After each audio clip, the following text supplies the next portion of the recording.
वस्सलातु वस्सलाम अला मन ला नबी अबाद अम्मा बाद। नाज़रीन कराम, दुरूसी सीरत में आज के दर्स का उन्वान है महाज़ आराई की चौथी सूरत।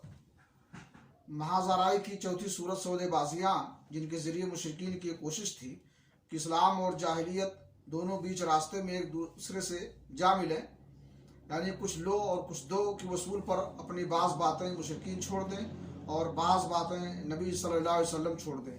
कुरान पाक में इसके मुतालिक इरशाद है, वद्दू लौ तुदहिनु फयुदहिनून। वो चाहते हैं कि आप ढीले पड़ जाएं तो वो भी ढीले पड़ जाएं।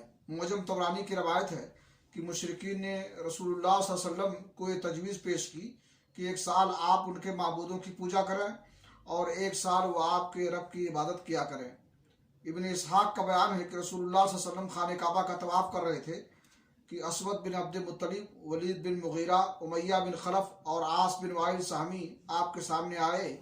ये सब अपनी कौम के बड़े लोग थे। बोले, अरे मोहम्मद, आओ जिसे तुम पूजते हो उसे हम भी पूजें और जिसे हम पूजते हैं उसे तुम भी पूजो।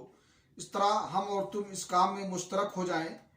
अब अगर तुम्हारे माबूद हमारे माबूद से बेहतर है तो हम उससे अपना हिस्सा हासिल कर चुके होंगे, और अगर हमारा माबूद तुम्हारे माबूद से बेहतर हुआ तो तुम उससे अपना हिस्सा हासिल कर चुके होगे।